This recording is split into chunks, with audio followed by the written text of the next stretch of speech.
Hello folks, Pipeman 1861 here. Well,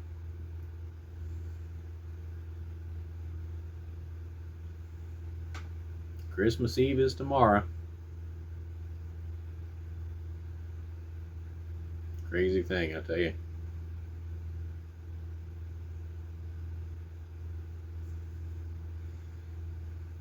As I said in yesterday's video, I'm really looking forward to it. Didn't know if I'd be able to make a video today, but I figured I'd go ahead and do it.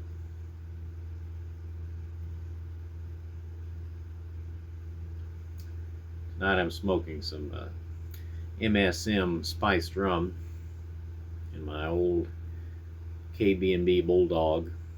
I don't smoke this pipe very much. It's so old, I like to kind of go easy on it. It was made about 1910, as I've said in multiple videos in the past, but I really like this pipe. It's one of the old ones. It has the old Redmanol Bakelite stem with the bone tenon.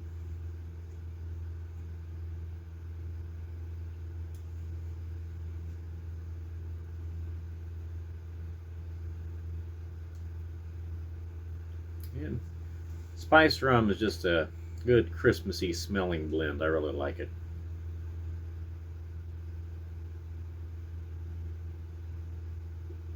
Ordered a pound of it. I think I mentioned this in the previous video, but I ordered a pound of it.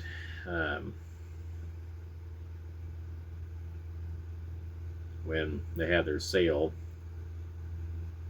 over Black Friday, so I have, I think, as much of it as I need.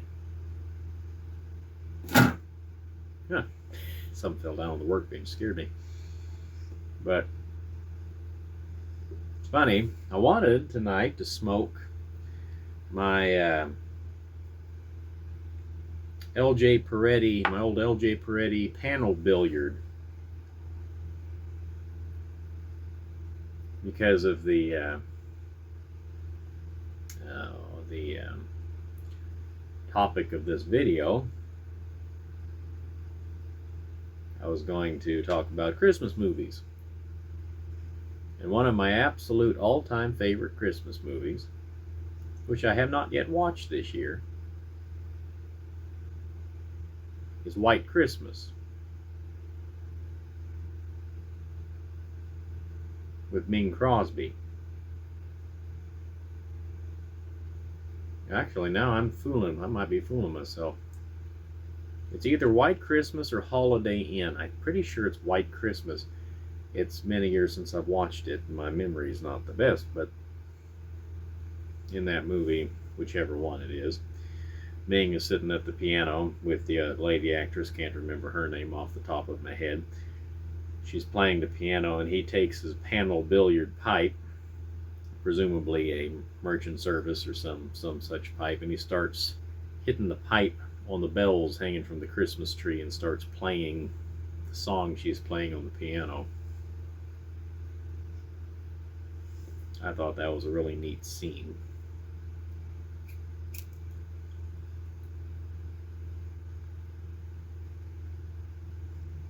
That's what I really liked about Bing Crosby as an actor and as a entertainer, public personality, whatever you want to call him. He was a pipe smoker, and he chose to portray that in all of his, his movies, and publicity shots, etc. He was very seldom photographed without a pipe in his mouth. I tell you, that's one pipe I really want to get one of these days, is a Savinelli, Bing's favorite. I really like how those look, particularly the rusticated ones.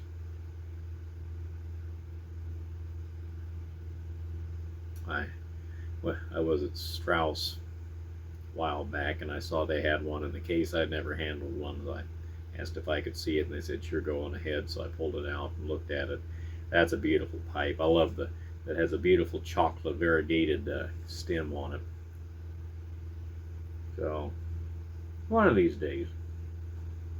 But anyway, getting back to the original topic, White Christmas is one of my favorite White Christmas and Holiday Inn are a couple of my most favorite Christmas movies.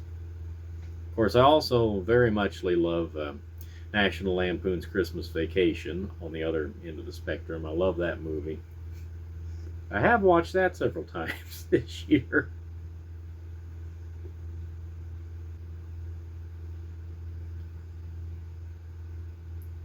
What was it? What was that guy's name? Can't remember. The old uncle with the senile wife walked in and lit up his cigar and threw his match over his shoulder and blew up the Christmas tree. Then the cat got electrocuted. I tell you, that was a crazy movie. A lot of fun though. Occasionally, I relate a little bit too much to Clark Griswold. I tell you.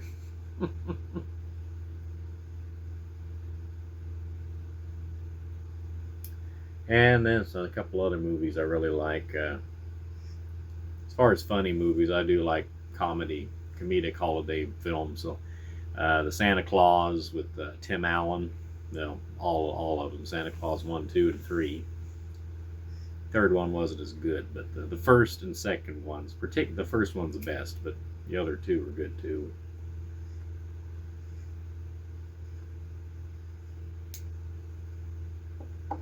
I enjoy It's a Wonderful Life with Jimmy Stewart quite a bit.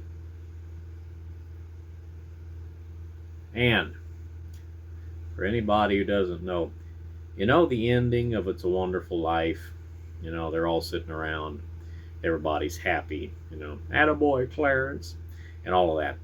Wonderful ending, except for one point. Old man Bay, let me see, no, George Bailey, old man, the rotten guy, the banker, can't remember his name right now. He gets away scot-free, never gets punished, at least not in the movie. And that always bugged me. Drove me nuts. Well, I just recently learned, most of you probably know this, but just in case you don't, back in the 80s, Saturday Night Live did a comedy sketch of the lost ending to It's a Wonderful Life. And it basically shows them discovering that it was the rotten guy who did it, and they went over and beat the ever-loving crap out of him. You gotta watch that. If you've watched It's a Wonderful Life, go over and watch Saturday Night Live, It's a Wonderful Life, Lost Ending. It's on YouTube. Look it up. It's one of the funniest things I've watched in a while. And it was kind of scarily cathartic to it was really good.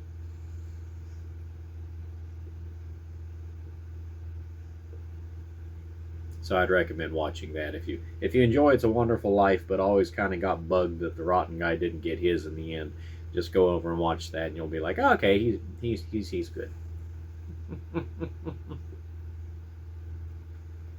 What other holiday films do I enjoy? A Christmas Story. You'll shoot your eye out, kid.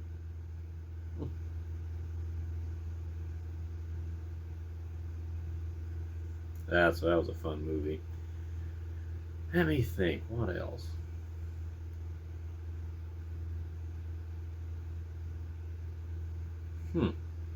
Elf. Getting back on funny ones. Elf with Will Ferrell. I really enjoy that movie.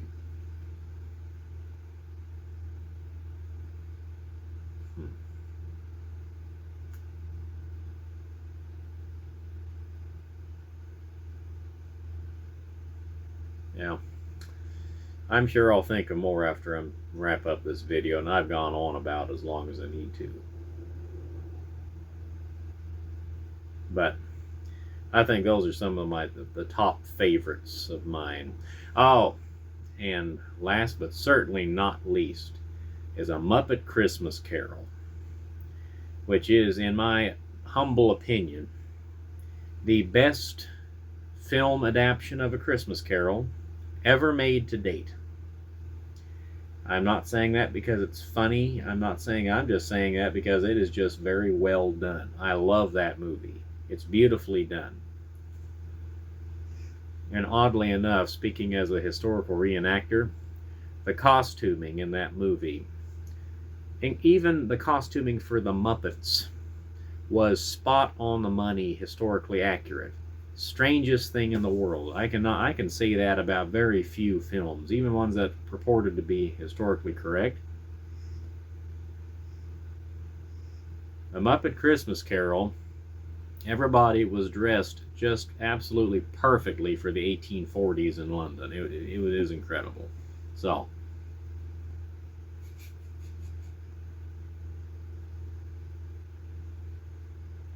they even got the pattern, the fabric, the correct fabrics, the prints, the colors, everything was right. It's funny.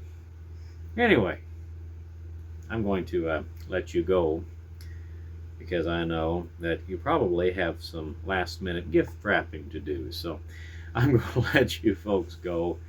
Thank you for watching. As always, this is Pipeman 1861 saying goodbye, good luck, may the good Lord take a liking to you. And if I don't talk to you again, y'all have a Merry Christmas. Thank you, folks. Happy smoking.